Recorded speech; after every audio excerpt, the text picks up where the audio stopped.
the sun over western Thebes felt ancient even in the early 20th century, spilling gold across the barren cliffs where the Nile turned quiet and narrow. Heat shimmered above the stones like invisible fire. The air smelled of dust and salt, the breath of a land that had forgotten rain. Far below, the river moved like a thin ribbon of green life through an ocean of ochre. Howard Carter stood at the mouth of the valley, his boots sinking into powdery soil. Around him rose the limestone walls of what locals called Biban el Muluk, the Valley of the Kings. It was November of 1922, the height of an expedition that had tested patience, money, and faith. For 6 seasons, Carter and his patron, Lord Carnarvon, had dug through rubble and broken tombs. What they sought was simple yet impossible, a king whose name had been lost to time. By late morning, the men began clearing a line of ancient workmen's huts near the tomb of Ramses VI. The pickaxes struck rhythmically, each blow echoing between cliffs carved by centuries of wind. Then one workman paused. His blade had met resistance not of stone, but of something softer, deliberate. He crouched, brushing aside gravel until a flat surface appeared, smooth and cut by human hands. Carter approached slowly. The light caught the edge of a step carved into the bedrock, descending into shadow. Dust spilled into the gap like smoke. He knelt, tracing the line with his fingertips. The limestone was cool. Beneath it lay a doorway sealed with plaster and stamped with royal insignia. The faint image of a cartouche emerged under the dust, its curves encircling symbols of life and eternity. He called for silence. The valley, so often filled with the clatter of tools and shouts of labor, fell still. Every man leaned forward. Even the wind seemed to stop. Carter's heart beat in his throat. Centuries of sand and superstition pressed down around them. They were not the first to seek a pharaoh's rest, but perhaps the first to stand this close to one undisturbed. When he turned to Carnarvon, his voice barely carried. "I think we have found something," he said. The men began to clear the steps one by one, until the sealed doorway stood revealed, its symbols glowing faintly in the dying light. The scent of ancient resin drifted from the cracks. Night gathered above the cliffs, heavy and expectant. The valley had held its breath for more than 3,000 years. Now it exhaled. Morning returned to the valley with a pale, merciless light. The cliffs caught the sun first, turning gold, and then white as the air thickened with heat. Every surface shimmered, as if the world itself were trembling. The men moved carefully, their hands wrapped in linen against the scorching stone. Before them stood the sealed entrance, its plaster unbroken since the days when Thebes ruled the desert. Carter studied the doorway in silence. The faint impressions pressed into the plaster bore the image of a jackal crouched upon 9 bound captives, the royal seal of the necropolis guards. No plunderer had passed this way. He brushed the markings with a camel hair brush, freeing grains of sand from the carved lines. Beneath centuries of dust, the seal gleamed faintly, as though the gods had signed it in warning. He recorded every detail in his notebook. Around him, the air smelled of limestone and sweat. The valley amplified every sound, the scrape of metal, the murmured instructions, the soft hiss of sand against skin. The men began clearing the surrounding debris, revealing the upper line of the doorway. Behind it, the slope continued downward into darkness, vanishing beneath a wall of packed rubble. It was not a single tomb, but a staircase that led into the earth. By late afternoon, the light had turned copper. The first stones were pried loose. From the gap rose a whisper of cool air that smelled of resin and age. Carter felt it brush his face and stepped back instinctively. It was the breath of a world sealed before the birth of Alexander, before Rome, before Christ. For a moment, he could almost hear the echo of chisels, the murmur of priests reciting prayers to guard the king's eternal sleep. They stopped before dusk. The steps had been cleared, the seal intact. Nothing more would be disturbed until Carnarvon arrived from Luxor. The valley fell silent again, save for the whisper of sand shifting in the wind. Carter stood at the base of the pit long after the men had left, his lamp throwing long shadows up the stone walls. The symbols on the plaster shimmered in the flame's unsteady glow, their meaning both promise and warning. He knew what lay beyond might change history, but he also understood the cost of disturbing the dead. Every archaeologist dreamed of discovery, yet few stood before a threshold where time itself had chosen to hide. He placed his hand against the cool plaster, feeling the faint vibration of his pulse against the ancient seal. The valley was silent. Only the sand moved, whispering softly through the night. Somewhere beneath it, a name waited to be spoken again. By the time Carnarvon arrived from Luxor, the valley had changed. The excavation site lay beneath a canopy of woven reeds, shielding it from the burning Sunday. The air shimmered with heat, and the scent of oil, dust, and sweat hung thick around the camp. Reporters gathered in the distance, kept at bay by guards who whispered of a sealed tomb untouched since the golden age of Egypt. Within the pit, Carter stood ready, his eyes fixed on the plastered doorway that had consumed his thoughts for days. They worked slowly, chiseling away the upper corner of the seal. Every strike of the small pick echoed through the narrow space, crisp and deliberate. At last, Carter held his breath, pressed his candle into the hole, and peered inside. Warm air rushed past his face, dry and heavy, smelling faintly of cedar and incense. For a moment, he saw nothing. Then, shapes began to form in the flickering light. The chamber beyond shimmered with gold. Everywhere the flame touched, something glowed, statues, chests, and strange forms wrapped in linen and gilded wood. The walls seemed to pulse with reflected light, as though the sun itself had been buried there. Carter stepped back, speechless. Carnarvon, unable to contain himself, asked the question that would echo through time, "Can you see anything?" "Yes," Carter whispered. "Wonderful things." When they widened the opening and entered, the full sight overwhelmed them. The antechamber stretched before them in organized chaos, packed from floor to ceiling with treasures of the afterlife. Lions of gold, chariots for the journey beyond, alabaster jars that caught the lamplight like captured moons, the furniture of eternity, stacked and waiting as if the occupant might return at any moment. The objects had not shifted in over 3,000 years. Footprints left by the ancient embalming priests still marked the floor, preserved in the dust. Each artifact carried symbols of rebirth, the scarab, the lotus, the rising sun echoing the eternal cycle of death and resurrection that the pharaohs had believed governed all existence. Carter and his men catalogued each item meticulously, sketching and numbering them in silence. The room felt alive, as though the spirits of craftsmen and priests still lingered, watching them trespass. Every glint of gold whispered of divine protection, every shadow hinted at secrets meant to stay hidden. At the rear of the chamber, a second sealed doorway awaited. Its surface bore the image of two divine guardians, each holding the ankh, the key of life. Carter ran his fingers over the plaster, feeling the faint indentation of the royal seal. The deeper they went, the more the air thickened, as if the tomb itself resisted intrusion. He lowered his lamp and stared into the symbols once more. Beyond that wall, he knew, lay the secret of the valley, the name it had guarded for centuries. And somewhere in the silence, the gods seemed to listen. The next morning broke pale and windless. The cliffs stood motionless against the sky, their ridges carved by millennia of sand and silence. In the pit below, Carter's men worked carefully, removing the final barrier between the antechamber and the sealed room beyond. The plaster gave way in thin, curling fragments, releasing a faint breath of air that had been trapped since the reign of the boy king who slept within.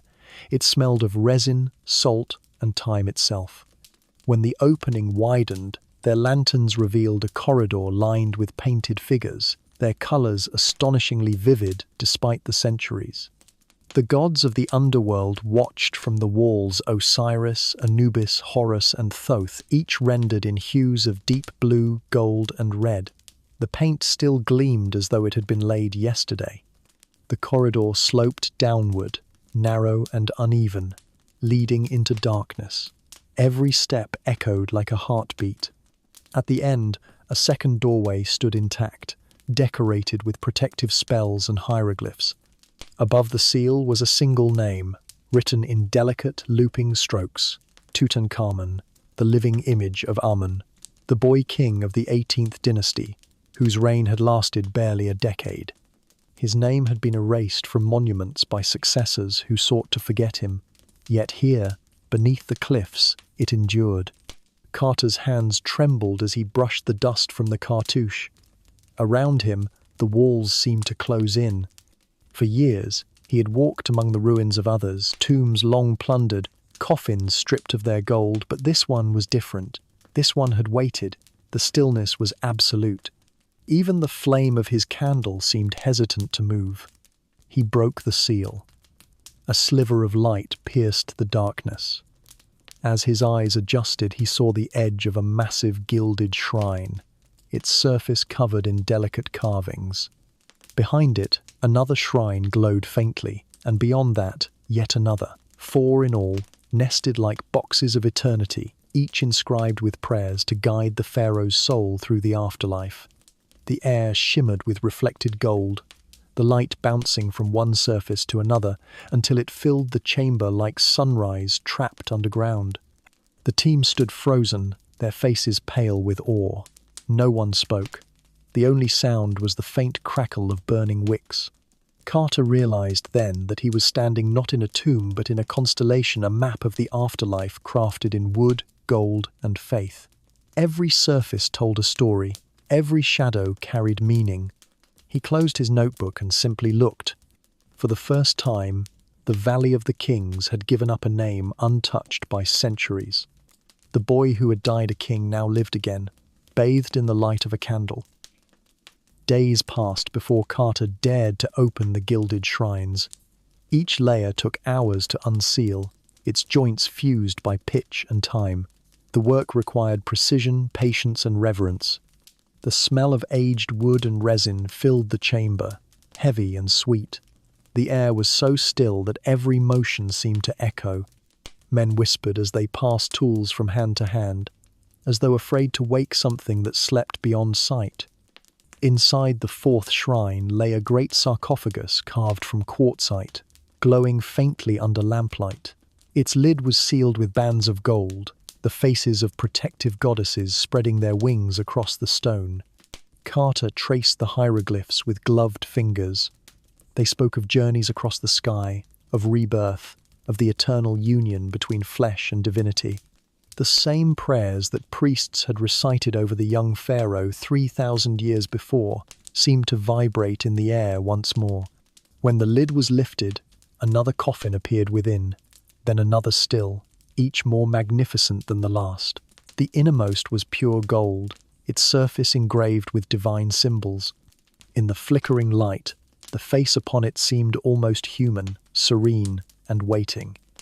It was the face of Tutankhamun, the boy whose brief reign had ended around the 14th century before Christ, yet whose name now filled the valley once again. Carter leaned close, his breath clouding in the cool air. The craftsmanship defied comprehension. The mask that covered the king's head shone with lapis, lazuli, carnelian, and turquoise, every detail alive with intention. Around the neck coiled a cobra and vulture, symbols of Lower and Upper Egypt, guardians of his eternal power. Beneath the mask lay linen wrappings so fine they seemed woven from light itself. Between the folds, gold amulets glittered ankhs, scarabs, and eyes of Horus, each placed to protect a part of the body on its voyage through the underworld. The weight of centuries pressed upon everyone present. Even Carnarvon, once driven by curiosity and wealth, removed his hat in silence. No one spoke for several minutes. The valley outside blazed under the noon sun, but here, deep beneath the earth, the air was cool and still. It was as if time had stopped at the moment of the king's death and waited for them to arrive. Carter wrote in his notes that he felt as though he were intruding on a sacred conversation between the living and the divine. He had opened not a tomb, but a doorway between worlds. Above the valley, the wind began to rise, whispering through the cliffs. It sounded almost like breath. News of the discovery spread faster than the Nile in flood. By the spring of 1923, the Valley of the Kings had become the heart of a worldwide obsession. Reporters crowded the cliffs, caravans of visitors arrived from Cairo, and letters poured in from every corner of the empire. They called it the greatest find in archaeological history. Yet beneath the triumph, a different story began to stir. One whispered in the tents and carried on the desert wind. It began when Lord Carnarvon fell ill. Only a few weeks after the tomb was opened, a mosquito bite on his cheek turned septic. Within days, fever consumed him. He died in Cairo as the city's lights flickered and went dark for several moments. His dog, far away in England, howled and collapsed at the same hour. The newspapers seized upon it instantly. They called it the curse of the pharaoh. The story fed on coincidence and fear. They printed the warning, said to have been found on a clay tablet near the tomb. Death shall come on swift wings to him who disturbs the peace of the king. Scholars dismissed it as rumour, yet the public believed otherwise. Within months, more deaths followed workers, financiers, even a radiologist who had examined the mummy. Each became another name added to the legend. The valley, once silent and holy, now pulsed with superstition. Carter ignored the headlines. He continued his work, cataloguing thousands of artifacts, chariots with gold fittings, inlaid boxes, thrones carved with the image of the young pharaoh and his queen Tutankhamun. But at night, when the lamps flickered and shadows played across the walls of the burial chamber, even the most rational mind could not escape a sense of unease. The painted eyes of the gods seemed to watch their every move. The hieroglyphs glimmered faintly, as though alive in the lamplight. Modern historians would later call the curse a myth, born of journalistic hunger and colonial imagination. The ancient Egyptians themselves, however, had believed deeply in the power of words. To write a curse was to make it live. To speak a name was to summon its essence. In that sense, the warning was not superstition but faith. When Carter stood alone before the sarcophagus one evening, his lamp nearly spent, he whispered an apology to the boy king. Perhaps it was for breaking the seal, or perhaps for making the dead speak again. The flame trembled. The air grew still. Outside, the desert wind rose once more, carrying with it the sound of wings. Long before Carter's lantern pierced the tomb's darkness, others had come seeking what lay beneath the cliffs. The Valley of the Kings had been a target of plunder since the end of the New Kingdom, when the strength of Thebes waned and hunger spread through the land. By the 12th century before Christ, royal tombs were no longer sacred. Gold and jewels buried for eternity became the currency of survival. Archaeologists later uncovered papyrus records from that age, transcripts of trials held in the reign of Ramses IX. They spoke of workmen, guards, and priests accused of robbery, their confessions written in careful hieratic script. "We broke into the tomb," one scribe admitted. "We found the king lying there. We took the gold. We took the amulets. We left his body." The words still carry the quiet horror of betrayal. Even in a time of famine, to strip the dead was to invite damnation. Yet desperation had no reverence. By Carter's era, most royal tombs had been looted beyond recognition. The resting places of mighty pharaohs like Thutmose III, Seti I, and Ramses the Great lay bare, their treasures melted, their bodies scattered across museums. That was why his find was a miracle. Tutankhamun's tomb had escaped centuries of intrusion, not through magic but through chance. The builders of a later tomb had buried their own rubble above its entrance, hiding it under layers of forgotten labour. The gods had been replaced by accident as the guardian of the boy king's sleep. Within the 4 rooms of the tomb, Carter's team found over 5,000 objects: gold shrines, alabaster vessels, furniture, chariots, and jewelry formed a silent orchestra of devotion. Every piece carried both artistry and prayer. The walls of the burial chamber bore scenes from the Amduat, the book of what is in the underworld. There, the sun god Ra sailed through 12 hours of night, emerging reborn each dawn. The message was simple and profound. To die was not to end, but to begin again. The treasures themselves told a subtler story. Tutankhamun's reign had come after the chaos of his father Akhenaten, who had dared to replace Egypt's gods with a single sun deity. The boy's tomb restored the old faith, returning power to Amun and to tradition. Each artifact was both offering and apology, a symbol of Egypt's return to cosmic order. Carter realized the tomb was more than a burial site. It was a bridge between eras, between rebellion and renewal, between faith and empire. Outside, the valley lay quiet, its cliffs glowing faintly under the rising moon. What men once looted for gold, he now preserved for memory. Years passed, and the wonder that had once filled the valley gave way to quieter work. The tomb no longer echoed with the sounds of discovery, but with the measured hum of preservation.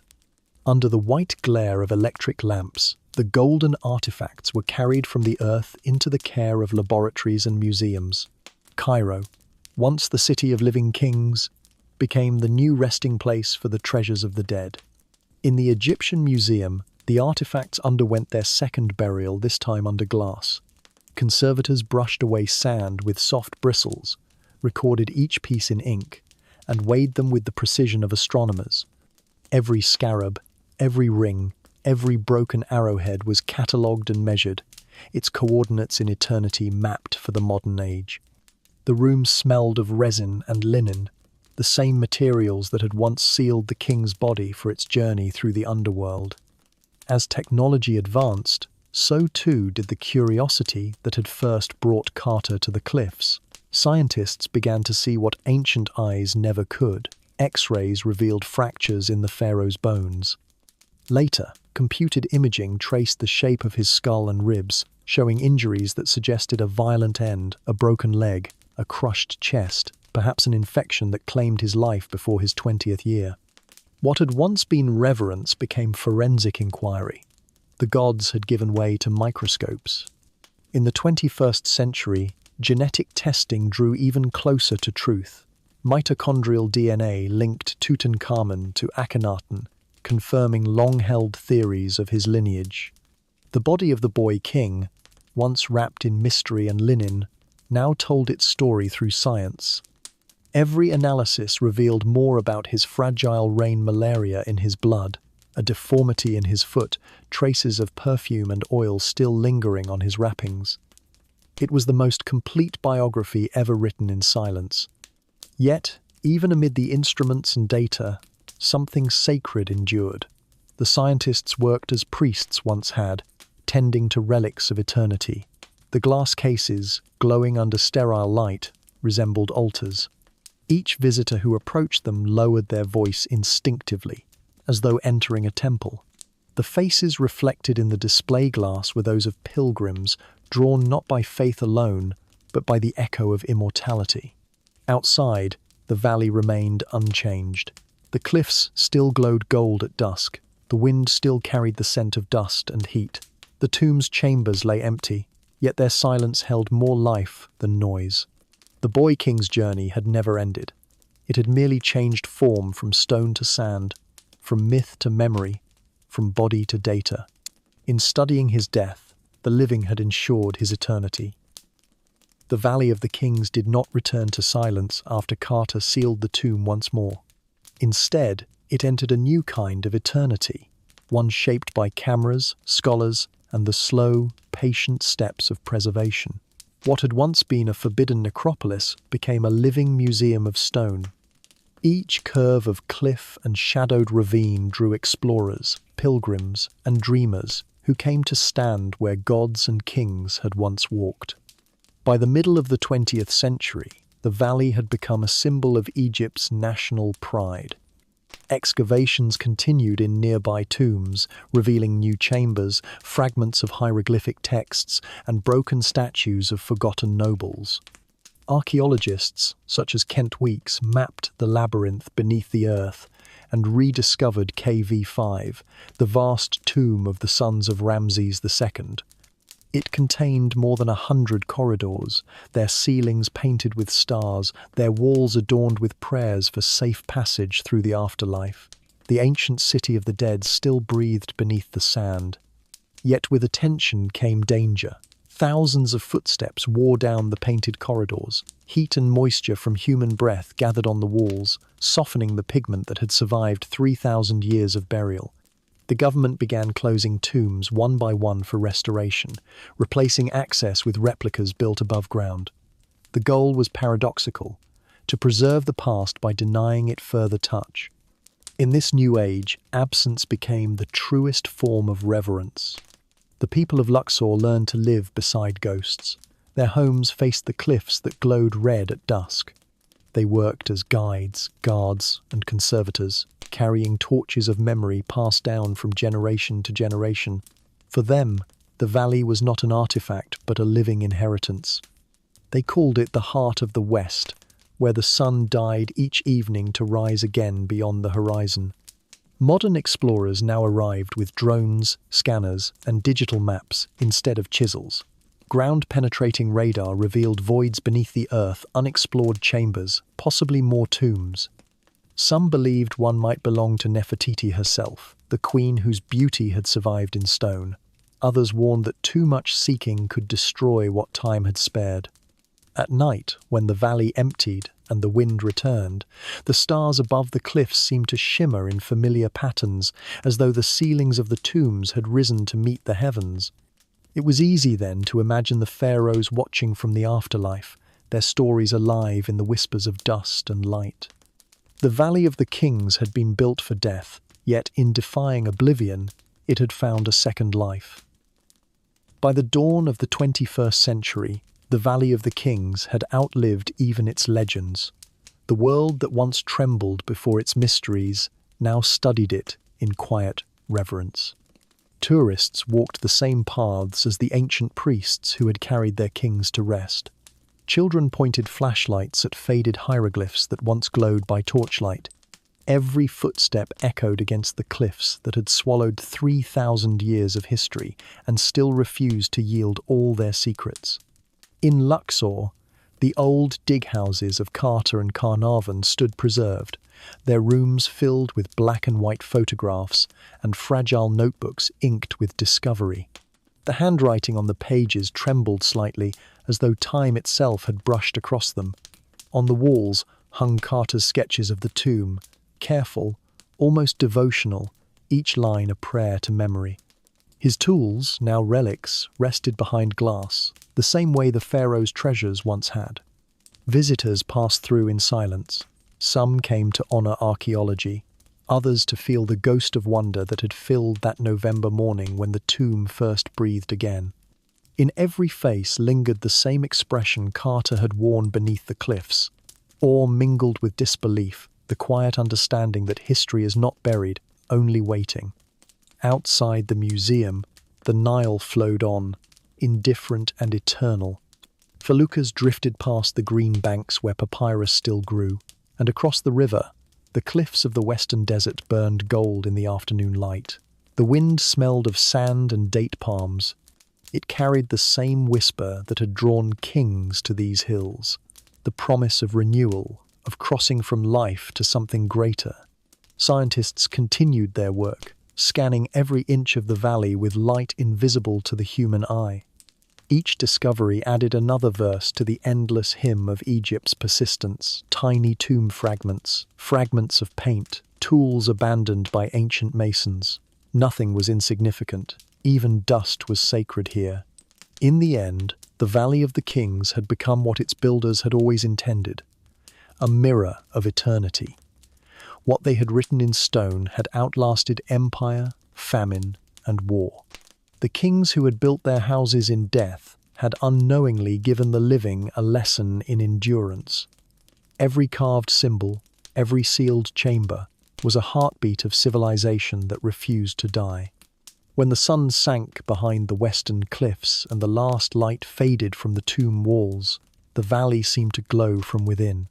It was as if the gold of 1,000 coffins still shimmered beneath the earth, reflecting a promise made millennia ago. Here, in Egypt's city of the dead, nothing truly ended. It simply remembered. Evening draped itself over Luxor like a veil. The cliffs of the western desert turned crimson, then violet, before surrendering to night.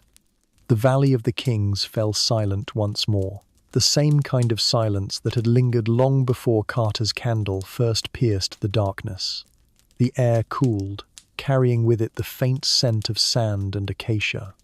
Somewhere in the distance, a jackal cried, just as it might have in the age of the pharaohs. Beneath the ground, the tombs slept. Some held fragments of paint still clinging to plaster, others only the faint memory of footsteps that had long turned to dust. Yet in that stillness, there was life. The walls whispered stories to those who would listen, of priests chanting by torchlight, of artisans tracing gods in cobalt and ochre, of a boy king carried to his rest beneath a sky filled with stars. Above, the same constellations burned, unchanged since the days when they guided souls across the heavens. The Egyptians had believed the afterlife was a journey through the night sky, a voyage from darkness into dawn. In that belief, they built their eternity into stone, trusting that the sun would rise for them again. And it did. Every morning, light returned to the valley, washing over the cliffs as if blessing what the earth had kept. Visitors still come at dawn, standing where Carter once stood. The wind brushes their faces, the same wind that has crossed the Nile for millennia. They stare at the cliffs and feel a presence older than language, a pulse beneath the sand. Some call it history, others call it faith, but it is neither. It is the simple, enduring heartbeat of humanity's desire to be remembered. The Valley of the Kings was built for death, yet it became the greatest testament to life. Its silence speaks louder than any empire's voice. Its stones hold what no time can erase: the will to be seen, the hope to endure, the dream that meaning can outlast flesh. When night fully claims the desert, the wind settles into stillness once again. The stars shimmer above the dark cliffs, their light touching the same earth that once cradled gods and kings. The valley sleeps, but it never forgets. For even here, among the tombs, Egypt still breathes.